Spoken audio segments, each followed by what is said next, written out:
BJP का जो ये दावा था कि देश में राममय उसने कर दिया है और राम मंदिर अकेला एक ऐसी चीज है कि इस देश में उसे आसानी से बहुमत मिल जाएगा, और वो 400 पार का नारा अभी दे रहे हैं। लेकिन सच्चाई यह है कि अंदर से घबराए हुए हैं और जहां भी उन्हें दिख रहा है कि 2 सीट 4 सीट 5 सीट कहीं से भी अगर है तो उसे वो अपने साथ जोड़ें। यही चीज उन्होंने बिहार में किया। नीतीश कुमार जिन्होंने क्या क्या नहीं कहा भारतीय जनता पार्टी के लिए, उन्हें अपने मोर्चे में वो वापस लाए, जबकि अमित शाह ने बाकायदा रैली में कहा था कि अब इनके लिए हमारे दरवाजे हमेशा के लिए बंद हो गए। महिला पहलवान जो जाट कॉम से ही आ रही थी, जाट कम्युनिटी से ही थी, हालांकि वो तो हम प्राइड ऑफ द नेशंस हैं, उनको जातियों में महदूद ना करें, लेकिन जाति तो है, और उनके साथ जिस तरीके का व्यवहार हुआ ये भी सब लोगों ने देखा है। इसका मतलब राष्ट्रीय लोकदल जिस विचारधारा के साथ चल रहा था उस विचारधारा की कोई जगह यहाँ पर बची नहीं है। लेकिन ये तो एक्सेप्ट करना होगा ना कि डैमेज तो हो रहा है ना। आप अगर बहुत क्लोज फाइट में है, मान लीजिए भारतीय जनता की पार्टी के साथ, जैसी स्थिति अभी नहीं है, लेकिन आप क्लोज फाइट में है, बिहार में नीतीश टूट गए, यूपी में जयंत टूट गए, तो क्लोज फाइट से तो आप पीछे रह जाएंगे ना। वो स्थिति जिसमें आप ये कह सके कि नहीं बराबर की लड़ाई पे आ गए हैं, वो कमजोर हो रही कि नहीं, ये मानेंगे? देखिए, कमजोर लड़ाई बिल्कुल नहीं हो रही। अब लड़ाई सिर्फ पार्टियों को एकजुट करने की नहीं रही। अब राहुल गांधी की और पूरी कांग्रेस की लड़ाई, जो पार्टियां एकजुट हो रही है, वो वैचारिक लड़ाई बन चुकी है, सामाजिक लड़ाई बन चुकी है। जो 50% कैप आरक्षण की हटाने की बात है, ये देश के अंदर एक ऐतिहासिक कदम होगा, और ये कदम गरीब, दलित, पीड़ित, शोषित, वंचितों के लिए ऐतिहासिक होगा, जिसमें उनके लिए नए रास्ते होंगे। सामाजिक न्याय की बात आपकी ठीक, मैं कह रहा हूं कि अब जाटों का वोट इंडिया गठबंधन को किसके भरोसे मिलेगा? वो नुकसान हुआ ना आपके चेहरे पर नहीं पड़ेगा। जिस तरीके से मायावती ने दलित समाज को धोखा दिया और एक तरफा बीजेपी की गोदी में जाकर बैठने का कार्य कर रही हैं, उसी तरीके से जयंत चौधरी को भी दलित समाज, किसान समाज, जो जाट उनका जो वोटर है वो समझेगा। वो किसान, जो 700 किसान मर गए, वो किसान नेता राकेश टिकैत, जिसके आंसू पर जयंत चौधरी खुद गए, वो किसान समाज समझेगा नहीं कि जयंत चौधरी ने उनकी पीठ पर भी छुरा भोंका है। मैं आपकी इस बात से सवाल करना चाहूंगा कि आप कह रहे हैं भारतीय जनता पार्टी कमजोर दिख रही है। मुझे ये नहीं समझ में आ रहा है कि विपक्ष कहां मजबूत दिख रहा है। लड़ाई में कौन है? पहले नारा था 300 पार, अब 400 पार, तो वो तो अपनी मजबूती दावेदारी से दिखा रहे हैं। इंडिया गठबंधन में नीतीश गए, ममता साथ नहीं है, जयंत जाने वाले हैं, राजभर पर आपको भरोसा नहीं है, समाजवादी पार्टी कांग्रेस को भाव दे नहीं रही है, तो गठबंधन की मजबूती है कहां? पहली बात तो ये जान लीजिए कि गठबंधन की मजबूती से पहले सरकार के दावे की मजबूती हमें परखनी पड़ेगी ना। इंडिया गठबंधन की पीठ में एक और छुरा घोंपने की प्लानिंग पूरी हो चुकी है। 14 फरवरी को जब चंदौली से राहुल गांधी की यात्रा यूपी में प्रवेश करेगी, तो ठीक वही तारीख तय की गई है आरएलडी द्वारा ये ऐलान करने की कि अब वो इंडिया गठबंधन में नहीं है। आरएलडी भारतीय जनता पार्टी में जा सकती है, ऐसा सूत्रों के हवाले से पता चला है, और इसकी पूरी वजह समाजवादी पार्टी बनती दिख रही है। कारण यह है कि 7 सीटें 19 तारीख को जनवरी में अखिलेश यादव ने आरएलडी को देने का ऐलान किया। ऐलान के पीछे जो चर्चा हुई उसमें यह बात साफ थी कि 7 में से 4 सीटों पर सिंबल तो आरएलडी का रहेगा, लेकिन उम्मीदवार समाजवादी पार्टी खुद तय करेगी। इसके बाद से विवाद बढ़ता चला गया और विवाद नहीं थमा। उधर दूसरी तरफ जयंत चौधरी 7 सीटों से तो खुश नहीं थे, लेकिन ये 4 सीटों पे सिंबल गेम ने आरएलडी के खेमे में और खलबली मचा दी। इधर भारतीय जनता पार्टी हर किसी को खुद में समाने की कोशिश में लगी हुई थी, तो लगभग 5 सीटों पर जयंत चौधरी से बात बनती दिख रही है। अंदर की बात यह है कि शायद एक मंत्रालय भी फिक्स किया जाएगा। अब सवाल यह खड़ा हो रहा है कि विचारधारा की लड़ाई लड़ने वाले वो जयंत चौधरी, जिन पर बीजेपी ने कभी लाठियां बरसाई थी, क्या मंत्री पद उन लाठियों की चोट को दबा देगा? क्या जयंत चौधरी जो इतना मुखर होकर विरोध कर रहे थे, उनकी विचारधारा इतनी सस्ती थी कि 5 सीटों से समझौता करने पर तैयार हो गए? आज की इस बहस में बात इसी पर करेंगे। हमारे साथ नीरज जी हैं, पंकज जी हैं और संदीप हैं। पहला सवाल आपसे सर यही करेंगे, जयंत चौधरी जो विपक्ष के उत्तर प्रदेश में सबसे मुखर नेता थे, जाटलैंड का जो समीकरण है पूरा देखते हैं, ऐसी स्थिति में अगर वो बीजेपी के साथ चले जाते हैं, तो जो लोग जयंत की विचारधारा से जुड़कर उनको वोट दे रहे थे, क्या उन्हें यह नहीं समझना चाहिए कि राजनीतिक विमर्श नहीं है, बल्कि सीटों, सत्ता और मंत्री पद की हिस्सेदारी का पूरा मसला है? देखिए, पहली बात तो राष्ट्रीय लोकदल की कोई ऐसी विचारधारा रही हो कि वो बीजेपी के साथ नहीं गई हो, ऐसा तो है नहीं। इनके पिताश्री जो चौधरी अजीत सिंह थे, वो अटल बिहारी वाजपेयी के कैबिनेट में मंत्री थे, तो बीजेपी के साथ इनके रिश्तों में उतार चढ़ाव आता रहा है, वो महत्वपूर्ण नहीं है। महत्वपूर्ण है कि इस पूरे पश्चिमी उत्तर प्रदेश में पिछले दिनों जिस तरीके का किसान आंदोलन देखा गया और एमएसपी यानी जो न्यूनतम समर्थन मूल्य को एक बड़ा मुद्दा बनाया गया, उसमें जिस तरह से इस पूरे इलाके में लोग निकले, किसान निकले, क्या जयंत चौधरी उन अपेक्षाओं और उन आकांक्षाओं के साथ विश्वासघात करने को तैयार है कि उन्हें कुछ सीटें मिल जाएं? मुझे इसमें बहरहाल असली खेल कुछ और नज़र आता है, और वो जयंत चौधरी जा सकते हैं, ये कोई बड़ी बात नहीं है। बड़ी बात ये है कि भारतीय जनता पार्टी घबराई हुई है। मैं ये बात पूरी जिम्मेदारी से कह रहा हूँ। दावा तो था कि राममय हो गया है पूरा देश, पर हम अखबारों में देख रहे हैं कि जो अयोध्या जाने वाली बसें थी उनमें सवारी नहीं मिल रही है, नहीं जा रही है, तो लोगों ने कैंसिल कर दिया है। नहीं, मैं एक क्रॉस क्वेश्चन छोटा सा, आप कह रहे हैं घबराई हुई है सदन में, मैं पूरी बात आपको कर दूं तो आपका शायद ये संदेह दूर हो जाएगा। बीजेपी का जो ये दावा था कि देश में राममय उसने कर दिया है और राम मंदिर अकेला एक ऐसी चीज है कि इस देश में उसे आसानी से बहुमत मिल जाएगा, और वो 400 पार का नारा अभी दे रहे हैं, लेकिन सच्चाई यह है कि अंदर से घबराए हुए हैं, और जहां भी उन्हें दिख रहा है कि 2 सीट, 4 सीट, 5 सीट कहीं से भी अगर है तो उसे वो अपने साथ जोड़ें। यही चीज उन्होंने बिहार में किया। नीतीश कुमार, जिन्होंने क्या क्या नहीं कहा भारतीय जनता पार्टी के लिए, उन्हें अपने मोर्चे में वो वापस लाए, जबकि अमित शाह ने बाकायदा रैली में कहा था कि अब इनके लिए हमारे दरवाजे हमेशा के लिए बंद हो गए।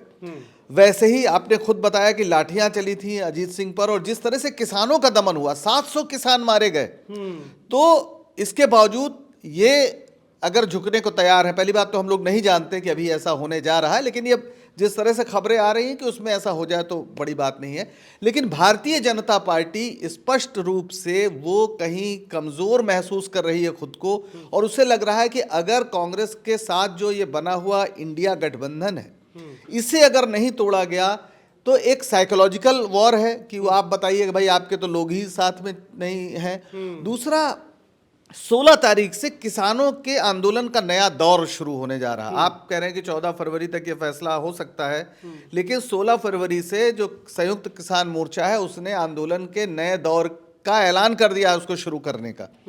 ऐसे में स्थितियां किसानों की ओर से एक बड़ी चुनौती इस सरकार के सामने पेश की जाने वाली है। मैं आपकी इस बात से सवाल करना चाहूंगा कि आप कह रहे हैं भारतीय जनता पार्टी कमजोर दिख रही है, मुझे ये नहीं समझ में आ रहा है कि विपक्ष कहां मजबूत दिख रहा है। लड़ाई में कौन है? पहले नारा था 300 पार, अब 400 पार, तो वो तो अपनी मजबूती दावेदारी से दिखा रहे हैं। इंडिया गठबंधन में नीतीश गए, ममता साथ नहीं है, जयंत जाने वाले हैं, राजभर पर आपको भरोसा नहीं है, समाजवादी पार्टी कांग्रेस को भाव दे नहीं रही है, तो गठबंधन की मजबूती है कहां पर? नहीं, पहली बात तो ये जान लीजिए कि गठबंधन की मजबूती से पहले सरकार के दावे की मजबूती हमें परखनी पड़ेगी ना। सरकार कह रही है हम 400 सीट जीत रहे हैं, तो लड़िए और जीत जाइए। आपको क्यों जरूरत है 4 सीट वाले जयंत चौधरी की? आपको क्यों जरूरत है नीतीश कुमार की? आप तो अपने आप में सक्षम है ना। आपने कहा कि आपने देश को कहां विश्व गुरु बना दिया, और अब तो राम मंदिर भी बन गया, और सब कुछ आप कर रहे हैं। आप ये बात क्यों कर रहे हैं कि जिनके लिए आपने दरवाजा बंद कर दिया है उनको आप लाने की बात कर रहे हैं? गठबंधन तो विपक्ष का हमेशा ऐसे ही बनेगा। जब जनता दल की सरकार बनी थी उस समय भारतीय जनता पार्टी भी उसके समर्थन में थी, तो आखिरी दिन तक झगड़े हो रहे थे चंद्रशेखर और वीपी सिंह में कौन बनेगा। तो ये कोई बड़ी बात नहीं है, बड़ी बात है मुद्दे।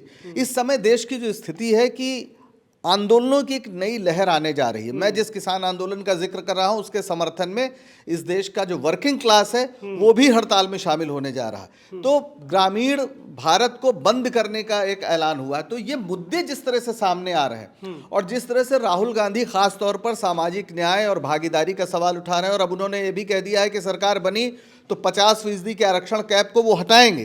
तो ये जो मुद्दे सामने ला रहे हैं, चाहे जाति जनगणना का प्रश्न हो, उसको किसी तरीके से मैनेज करने के लिए इन्हें समस्या नजर आ रही है, और ये चाह रहे हैं कि 2 सीट वाला भी कोई हो तो उसे अपनी ओर मिलाओ। तो ये भारतीय जनता पार्टी इस अर्थ में मुझे लगता है उसके आत्मविश्वास भरे जो दावे हैं उसमें उतना दम नहीं नजर आता। नीरज जी, मैं आपके पास आऊंगा। उत्तर प्रदेश का जो इतिहास है और उत्तर प्रदेश के राजनेताओं का जो इतिहास है, क्या नहीं माना जाएगा कि यही जयंत चौधरी जब ये बात कहते थे कि ये मुद्दों की लड़ाई है, सीटों की नहीं, अब वही लड़ाई सीटों की हो गई और मुद्दे गायब हो गए।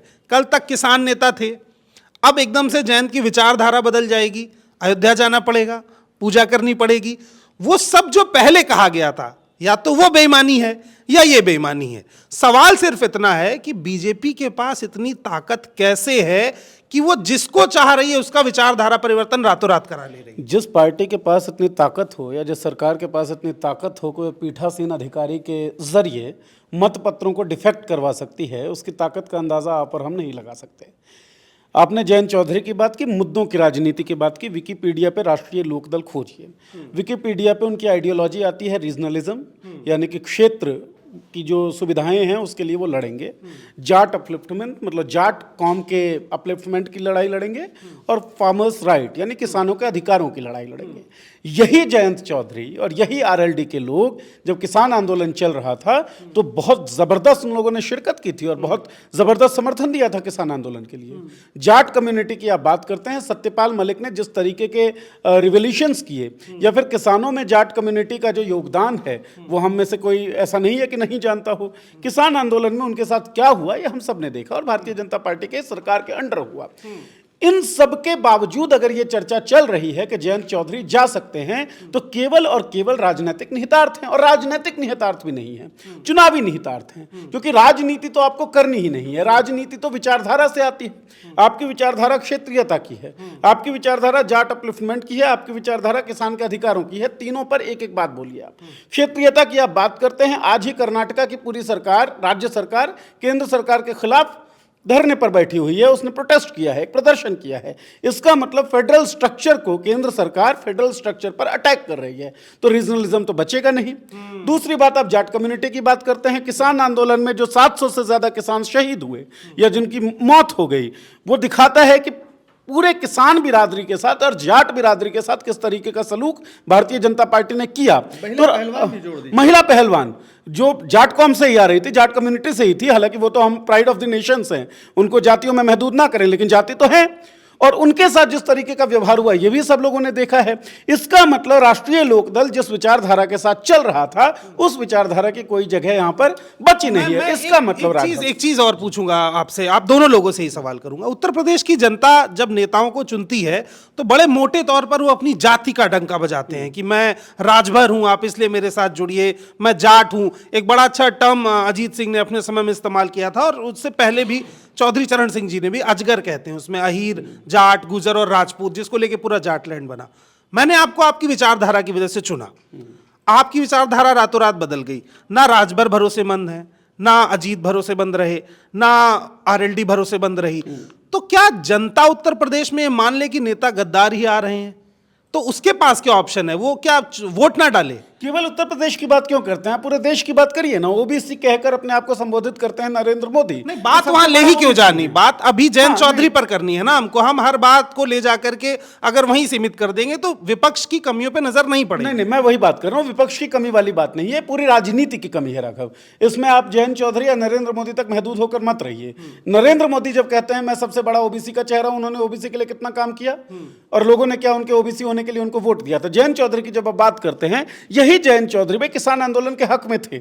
यही जयंत चौधरी, मैंने कही ना, आइडियोलॉजी तो उनकी रही कि मैं फार्मर्स राइट के लिए लड़ूंगा, जाट कम्युनिटी के अपलिफ्टमेंट के लिए लड़ूंगा, रीजनलिज्म के लिए लड़ूंगा, और इसी विचारधारा के कारण लोगों ने उनको वोट दिया होगा। सवाल तो यही है ना कि जिस तरह की राजनीति चल रही है उसमें लोग जिन कारणों से किसी को वोट देते हैं, लोग जिन कारणों से किसी पार्टी या किसी नेता के पास जाते हैं, उन कारणों का दरअसल कोई महत्व है ही नहीं राजनीतिक पार्टी और राजनीतिक नेताओं। सवाल यही, जैसे नीरज जी कह रहे हैं, मैम विपक्ष अभी तक, परसों तक दावा था विपक्ष मजबूत है, इंडिया गठबंधन बड़ा गठबंधन बनेगा और सब एक साथ आ रहे हैं, भाजपा को हटाना है, अब भाजपा को बचाना है, जयंत भी जा रहे हैं और राजभर भी चले जाएंगे। सवाल मेरा सीधा सा ये है कि विपक्ष के पास मुद्दे हैं, ऐसा कहा जा रहा है, विपक्ष डेमोक्रेसी चाह रहा है इसलिए इस सरकार को हटाना चाह रहा है जो तानाशाह है, ऐसा विपक्ष कह रहा है, और हम सब एक साथ हैं, हाथ पकड़ के खड़े हुए। अब क्या हो गया? नहीं, क्या हो गया? क्या तानाशाह से लड़ना हर आदमी के बस की बात नहीं है ना। अभी आपने कहा कि ये जिसको चाहते हैं खरीद लेते हैं, तो भाई इतना बवाल क्यों? सीधे राहुल गांधी को खरीद लो ना, दम है तो। भाई क्या प्रॉब्लम है? सीधे राहुल गांधी को खरीदो। ये क्या फुटकर में बात कर रहे हो? दम है तो सीधे थोक सौदा करो, राहुल गांधी को खरीदो, विपक्ष मुक्त भारत। लेकिन आप नहीं खरीद सकते। मुद्दा भी तो तोड़ नहीं नहीं, दिया ना आपका। हम कह रहे हैं कहाँ तोड़ दिया मुद्दा। जातिवार जनगणना का मुद्दा था, जातिवार नीतीश जनगणना कुमार का ने मुद्दा- बिहार में नहीं, कराई, नहीं, जातिवार का वो आदमी भाजपा में चला वो गया। चला गया, लेकिन जातिवार का जनगणना का मुद्दा तो खत्म नहीं हुआ। जातिवार जनगणना का मुद्दा और उससे भी बड़ी बात, जितनी आबादी उतने हक का मुद्दा अगर कांग्रेस पार्टी लेके आगे बढ़ रही है और आपको लगता है ये उचित मुद्दे हैं तो आप लागू कर दीजिए और वो पीछे हो जाएंगे। लेकिन ये मुद्दे इस पूरे भारत की सामाजिक और आर्थिक व्यवस्था को बदलने वाले हैं। तानाशाह अगर कोई है तो वो सब कुछ करेगा, वो डराएगा, कुछ लोग डर जाएंगे, कुछ लोग लालच में जाएंगे। जो वैचारिक रूप से बहुत मजबूत होंगे इस लड़ाई में वही बचेंगे। ये दुनिया का इतिहास है, ये कोई बात नहीं है। और दूसरी बात, हमें एक बात और मान लेनी चाहिए, इसमें कोई शर्म की बात नहीं है कि हमारा जो लोकतंत्र है फिलहाल वो जातियों के गणतंत्र में तब्दील हो गया है। यहाँ पर कुछ ऐसी राजनीति हुई कि कुछ जातियों की अपनी पार्टियां हो गई हैं, वो पार्टियां किसी बड़ी पार्टी के साथ सौदा करती हैं और वो वोट उसी हिसाब से ट्रांसफर करते हैं या नहीं करते। यानी जो इंडिविजुअल का राइट था, जहां आदमी एक नागरिक होकर सोचता था, उसकी जगह वो एक जाति के समूह के रूप में सोचता है और एक अपना नेता चुनता है। ये पूरी तरह सच नहीं है लेकिन एक बड़ा सच है। मान लीजिए ये लगता है कि जयंत चौधरी के आ जाने से, मुझे नहीं लगता कि 100% जाट जाएंगे, लेकिन जाटों का एक बड़ा हिस्सा, चूंकि संगठन है, चूंकि काम है, तो उन्हें लगता है कि इससे उनको मिल जाएगा और उनकी ताकत से ये प्लस होकर वहां पश्चिमी उत्तर प्रदेश में ये कामयाब हो जाएंगे। तो ये बात सच है, जनता कहीं अलग नहीं है।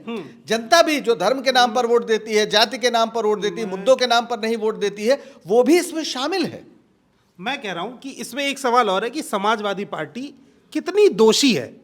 जो ओबीसी की लड़ाई लड़ने की बात कर रहे हैं, असल में ओबीसी का असली हक वही छीन ले रहे हैं। 7 सीटें देने की बात कर रहे हैं, 4 पे कह रहे हैं कि सिंबल आपका रहेगा, प्रत्याशी हमारा रहेगा। देखिए, ये सब बातें तो हमारी आपके सुनी सुनाई बातें हैं, इनका कोई मतलब नहीं है। इसलिए नहीं है कि पहली बात तो कोई भी विचार वैचारिक रूप से जो वो होगा, वो ये तो कह सकता है कि हम अखिलेश यादव हमारे साथ न्याय नहीं कर रहे हैं तो हम इनके साथ नहीं लड़ेंगे, लेकिन वो भाजपा में क्यों जाएगा? वो कहेगा हम अकेले लड़ेंगे। ये बातें एक तो सुनी सुनाई बातें, दूसरा ये इंपॉर्टेंट बात है, अगर वैचारिक रूप से आप मजबूत हैं तो अगर आपको लगता है कि समझौता होने में कोई दिक्कत, समझौता नहीं करेंगे।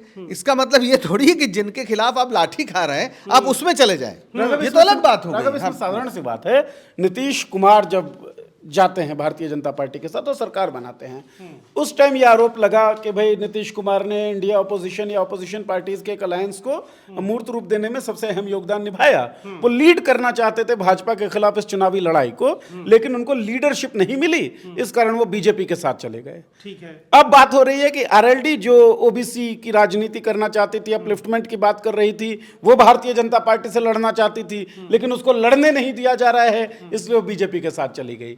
इन दोनों बातों को सुनकर हंसी नहीं आती। कोई भी ऐसा व्यक्ति राघव कोई भी ऐसा व्यक्ति जो एक व्यक्ति से लड़ना चाहता है और जो लड़ने वाले उसके और साथी वो कह रहे हैं नहीं नहीं भाई तुम काबिल नहीं हो, हम लड़ेंगे आगे आके, तो दूसरा व्यक्ति क्या कहेगा? अगर उसको लगता है कि हम काबिल हैं, कि तुम लड़ो यार, तुम जाओ, हम अपने आप अपनी लड़ाई लड़ लेंगे। ये थोड़ी होगा कि जिसके खिलाफ लड़ना है आप उससे सट जाएंगे, उसके पास चिपक जाएंगे। संदीप के पास जाऊंगा। संदीप, जयंत चौधरी एक समझदार लीडर हैं। अगर ऐसा मान ले, शिवसेना का हाल उन्होंने देखा, चिराग पासवान का हाल उन्होंने देखा, अपना दल का यूपी में हाल देखा, महबूबा मुफ्ती का कश्मीर में हाल देखा, इसके बाद भी जयंत को लगता है कि वहां जाने के बाद वो जिंदा रहेंगे पार्टी के तौर पर? देखिए, ये 2 तरीके की बात है। एक तो होता है कि आदमी अपने स्वतंत्र तरीके से जा रहा है कि नहीं, उसको केंद्रीय मंत्री का पद चाहिए या कोई लालसा है उस तरीके से, या उसको डराया जा रहा है उसकी किसी कार्य को लेकर, उसके किसी मंशा को लेकर, नहीं आप नहीं आएंगे तो आपके ऊपर ईडी सीबीआई इस तरीके की कार्रवाई की जाएगी और आपको जेल में डाल दिया जाएगा। वो बात अलग है कि राहुल गांधी जैसा नहीं डरता इन कार्रवाइयों से भी, बाकी लोग डर के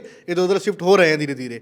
लेकिन इसमें मेन बात क्या है, अभी 1 घंटे पहले आरएलडी के ऑफिशियल अकाउंट से ट्वीट हुआ कि हमारे किसान भोले जरूर हैं लेकिन वो बहुत सशक्त हैं, मजबूत हैं, मूर्ख नहीं है। सेम ये जो बात मैं कह रहा हूँ ये आरएलडी के अकाउंट से भी ट्वीट हुई है। इसमें अब यही बात जयंत चौधरी को समझनी, अगर जयंत चौधरी जाते हैं वहाँ पर, मैं खुद मथुरा से आता हूँ, मथुरा के वो नेता हैं और काफ़ी लोकप्रिय नेता मथुरा के माने जाते हैं। उसमें जब हाथरस के अंदर दलित बेटी के साथ उत्पीड़न हुआ, उसकी हत्या कर दी गई बलात्कार के बाद, जयंत चौधरी वहाँ गए और किस तरीके से योगी सरकार ने उन पर लाठियाँ चलवाई, लाठियाँ बरसाई, जिसको लेकर लगातार उनको खदेड़ा गया, पीटते पीटते उनको खदेड़ा गया। वो पूरा दलित समाज और जो वहाँ किसान उनके साथ आए थे वो भावुक थे, वो रो पड़े थे कि नहीं जयंत चौधरी ने आज हमारी लड़ाई लड़ी है। और दलित समाज मथुरा का उनके साथ खड़ा हो गया था कि नहीं जयंत चौधरी ने हमारी बेटी के लिए जिसका न्याय चाहिए था उसके लिए लाठियाँ खाई हैं। लेकिन क्या ये सशक्ति, दलित समाज नहीं, क्या ये भोलापन अब काम नहीं, दलित समाज और जो किसान है वो देखेगा नहीं कि जयंत चौधरी ने अब कहाँ जाना है, जिसके ऊपर लाठियां बरसाई गई हों, जिस सरकार ने उनके ऊपर लाठियां बरसाई वो उसी सरकार में शामिल होने जा रहे हैं। ऐसी जो बातें चले, जब ये सच हो जाएंगी तो आप समझिए कि किसान जो उन्होंने लिखा है ना, ये सच बात हो जाएगी। किसान भोला नहीं है, दलित समाज भोला नहीं है और सशक्त है, और वो समझेगा कि किसकी गोदी में जाकर कौन बैठ रहा है। और जयंत चौधरी का बयान अभी जो सोशल मीडिया पर वायरल है कि मैं चवन्नी थोड़ी हूँ जो पलट जाऊंगा, खुद ही का बयान, जब अभी जैसे नीतीश कुमार के, जब अब तो हम जहाँ थे वहाँ आ ही गए हैं, अब थोड़ी बदलेंगे, तो ये बयान भी चलेंगे सोशल मीडिया पर और जनता देखेगी कि कौन चवन्नी है और कौन कैसे पलटा है। लेकिन ये तो एक्सेप्ट करना होगा ना कि डैमेज तो हो रहा है ना। आप अगर बहुत क्लोज फाइट में है, मान लीजिए भारतीय जनता की पार्टी के साथ, जैसी स्थिति अभी नहीं है, लेकिन आप क्लोज फाइट में है, बिहार में नीतीश टूट गए, यूपी में जयंत टूट गए, तो क्लोज फाइट से तो आप पीछे रह जाएंगे ना। वो स्थिति जिसमें आप ये कह सके कि नहीं बराबर की लड़ाई पे आ गए हैं, वो कमजोर हो रही कि नहीं, ये मानेंगे? देखिए, कमजोर लड़ाई बिल्कुल नहीं हो रही। अब लड़ाई सिर्फ पार्टियों को एकजुट करने की नहीं रही, अब राहुल गांधी की और पूरी कांग्रेस की लड़ाई, जो पार्टियां एकजुट हो रही है, वो वैचारिक लड़ाई बन चुकी है, सामाजिक लड़ाई बन चुकी है। जो 50% कैप आरक्षण की हटाने की बात है, ये देश के अंदर एक ऐतिहासिक कदम होगा, और ये कदम गरीब, दलित, पीड़ित, शोषित, वंचितों के लिए ऐतिहासिक होगा, जिसमें उनके लिए नए रास्ते होंगे। सामाजिक न्याय की बात आपकी ठीक, मैं कह रहा हूं कि अब जाटों का वोट इंडिया गठबंधन को किसके भरोसे मिलेगा? वो नुकसान हुआ ना आपका, चेहरे पर नहीं पड़ेगा। जिस तरीके से मायावती ने दलित समाज को धोखा दिया और एक तरफा बीजेपी की गोदी में जाकर बैठने का कार्य कर रही हैं, उसी तरीके से जयंत चौधरी को भी दलित समाज, किसान समाज, जो जाट उनका जो वोटर है, वो समझेगा। वो किसान, जो 700 किसान मर गए, वो किसान नेता राकेश टिकैत, जिसके आंसू पर जयंत चौधरी खुद गए, वो किसान समाज समझेगा नहीं कि जयंत चौधरी ने उनकी पीठ पर भी छुरा भोंका है। सवाल यही बन रहा है पंकज जी। एक और मैं कंक्लूजन आपसे लेना चाहूंगा कि जैसे हर राज्य में एक एक करके अगर इसी तरह से नेता तोड़ने में भारतीय जनता पार्टी कामयाब हो जाती है, तो इस बात में कोई शक नहीं कि कांग्रेस को या पूरे गठबंधन को एक डैमेज तो हो रहा है। अगर इसका आकलन करेंगे तो आपको क्या लगता है कि इस डैमेज से नुकसान कितना? राघव, पहली बात तो कि डैमेज हो रहा है, लोग अगर कम हैं तो जाहिर है उसका नुकसान मानना चाहिए, इसमें क्या गलत बात है? मतलब हो रहा है, सही बात है। जहां 10 लोग मिलकर लड़ते हैं, अब 8 लोग लड़ रहे हैं, लेकिन जो इश्यूज हैं वो जनता के इशू हैं। जैसे मेरा कहना है कि किसान है जाट ना, जाट है इसलिए वो चौधरी को अपना नेता मानता है, एक बात है, लेकिन वो किसान है और अपनी जिंदगी से परेशान है और उसके पीछे वो नरेंद्र मोदी को जिम्मेदार भी मानता है। तो अब ये इसके बीच का संघर्ष है कि उसकी किसान आइडेंटिटी प्रबल रहेगी इस चुनाव में या जाट आइडेंटिटी प्रबल रहेगी। जो बीजेपी है वो ये चाहती है कि जाट नेता अपने साथ ले लो और जाटों को ये बताओ कि भाई तुम्हारा नेता हमारे साथ है, तुम हमें वोट दो। दूसरा पक्ष, ऐसा नहीं कि सारे जाट जाएंगे, दूसरे पक्ष के लोग भी रहेंगे और वो जनता के बीच ये कहेंगे कि हम किसान हैं और हम इस सरकार से परेशान हैं। हमारे एमएसपी के वादे का क्या हुआ? किसानों की आय दोगुनी होनी थी, उसका क्या हुआ? ये सारे प्रधानमंत्री मोदी के दावे हैं। इस दावे पर अगर किसान वो करेगा तो फिर ये लड़ाई दूसरे स्तर पे चली जाएगी। और जनता जब कोई लड़ाई अपने हाथ में ले लेती है तो फिर नेताओं के आने जाने से फर्क नहीं पड़ता। असली बात विपक्ष के लिए जो गठबंधन है इंडिया, उसके सामने सबसे बड़ी चुनौती है कि क्या वो अपने मुद्दों को जनता के मुद्दे बना पाती है। अगर जनता के मुद्दे बना पाती है तो फिर कोई भी लोग जाएंगे, कोई भी लोग आएंगे, उससे फर्क नहीं पड़ेगा। लेकिन अगर नहीं बना पाएंगे तो आप सोचें कि केवल जुगाड़ से, गठबंधन से जीत हार हो जाए तो उससे भी कोई लाभ नहीं है। असली बात है कि तानाशाह कितना भी मजबूत हो, चाहे जितना मजबूत हो और आप कितने भी कमजोर हो, लड़ाई का कोई विकल्प नहीं होता। अगर इन पार्टियों को, नीतीश कुमार को, जयंत चौधरी को कल तक ये लग रहा था कि ये सरकार भारत में लोकतंत्र को खत्म कर रही है, तो उसके पीछे उनके पास मजबूत तर्क थे। वो ये कह रहे थे कि संघीय ढांचे को खतरा है, धर्मनिरपेक्षता को खतरा है, इस देश के किसानों मजदूरों को खतरा है, सारे संस्थानों को खत्म किया जा रहा है। ये एक ऐसी सच्चाई है जिसपे सुप्रीम कोर्ट भी मोहर लगा रहा है, कह रहा है डेमोक्रेसी की हत्या हो रही है। तो आप हत्यारों के खिलाफ किसी लड़ाई से अगर आप हट जाएं तो इससे हत्यारे सही नहीं हो जाते, और लड़ाई अगर कमजोर भी हो तो लड़ाई जो है गलत नहीं हो जाती। संदीप, असली बात ये है। संदीप क्या कहना चाह रहे हैं? देखिए, जो अभी मैं आपकी ट्वीट की बात करता, उससे जस्ट पहले एक और ट्वीट जिसमें और आरएलडी के कुछ नेताओं से जब मेरी बात हुई आज, तो उनका कहना है कि एक खबर धीरे धीरे चलेगी, चौधरी चरण सिंह को भारत रत्न देने की मांग एकदम से रातों रात उठ चुकी है और पूरे में फैल चुकी है। कंपूरी ठाकुर को भारत रत्न दिया जाता है, नीतीश कुमार एक होता है ना सपोर्ट रख की कि आप जनता को क्या, मैं कि नहीं हमारे कंपूरी ठाकुर को उन्होंने भारत रत्न दिया इसलिए हम चौधरी चरण सिंह को रातों रात भारत रत्न दे दिया जाए, कोई बड़ी बात नहीं है। जिस तरीके से एक बहुजन समाज पार्टी के लिए भी था कि अगर मान्यवर काशीराम साहब को बीजेपी भारत रत्न दे दे तो जो मायावती से सटा हुआ वोटर है, हाँ भाई वो तो ये काशीराम को भारत रत्न बीजेपी ने, सिंबॉलिकल पॉलिटिक्स, वो भी एक प्रतीकात्मक, जो एक बार नीरज जी से बात हुई थी, प्रतीकात्मक का क्या प्रभाव पड़ता है, वो प्रभाव इस तरीके से भी डाइवर्ट किया जा सकता है। फिलहाल मैं ये बताऊंगा कि जिन 7 सीटों को अखिलेश ने देने का वादा किया था उसमें से बागपत, मुजफ्फरनगर, कैराना, बिजनौर, मथुरा, हाथरस और अमरोहा है। लेकिन जिन 5 सीटों पर भारतीय जनता पार्टी से बात हुई है उनमें बागपत, मुजफ्फरनगर, बिजनौर, मथुरा और हाथरस है। कैराना और अमरोहा को भारतीय जनता पार्टी ने इस कैटेगरी से बाहर निकाल दिया है। मथुरा से हेमा मालिनी चुनाव नहीं लड़ेंगी फिर भाजपा से? ये मैं यही सवाल दोहराना चाह रहा हूं कि जो 7 सीटें अखिलेश दे रहे थे उनमें भी विवाद की स्थिति थी, और भारतीय जनता पार्टी से जो 5 सीटें मांग रहे हैं जयंत, उसमें से भी 3 मिलने की बात तय हुई है। भारतीय जनता पार्टी भी 5 सीटों पर नहीं आई है। मैं ये जानना चाह रहा हूं नीरज जी कि एक समझदार राजनेता के नाते आप 7 सीटों पर विपक्ष की हैसियत से लड़ना सीख समझेंगे या 3 सीटों पर सत्ता पक्ष की हैसियत से लड़ना ठीक समझेंगे? आप एक मिनट पर छोटा सा जवाब दे दो। राजनीति जो है वो पंसारी की दुकान नहीं है। डॉक्टर राम मनोहर लोहिया ने जीवन में सिर्फ 2 चुनाव जीते थे, जिसमें एक बार वो उपचुनाव जीते थे और दूसरी बार जब वो जीते तो कुछ दिन बाद उनकी मृत्यु हो गई। लेकिन इस देश का सबसे मजबूत विपक्ष नेहरू के जमाने में कोई था तो डॉक्टर राम मनोहर लोहिया थे, और कहते थे अगर सड़कें खामोश हो जाएंगी तो संसद आवारा हो जाएगी। यानी आप विपक्ष को या फायदे नुकसान को कि हमको 3 सीट और हम मंत्री बन गए इसके लिए हमारी राजनीति सफल हो गई, आप इतिहास के कूड़ेदान में जाएंगे साहब। बहुत लोग जो कभी संसद में इतिहास बना देते हैं, ये महत्वपूर्ण नहीं है। राजनीति को पंसारी की दुकान नहीं समझी जानी चाहिए। कुछ आप कह रहे हैं? नहीं, आपने समझदार राजनेता बोला कि समझदार राजनेता को क्या करना चाहिए। 4th-5वीं क्लास में जब हम थे राघव, और ऐसे लिखना होता था माय फेवरेट पॉलिटिशियन के ऊपर, तो सबसे कॉमन नेम होता था मोहनदास करमचंद गांधी, कि वो हमारे सबसे बड़े राजनेता, सबसे फेवरेट, सबसे पसंदीदा है। कितने चुनाव लड़े, कितने चुनाव जीते? खैर, जब तक वो जिंदा थे तब तक तो चुनाव मतलब आजाद हुआ नहीं था भारत। चुनाव हुए थे, लड़े कितने चुनाव?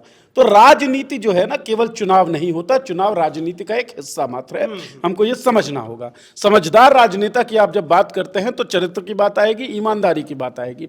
आपकी पार्टी दम भरती है जाट अपलिफ्टमेंट की, आपकी पार्टी दम भरती है किसानों के अधिकारों की, आपकी पार्टी दम भरती है रीजनलिज्म की।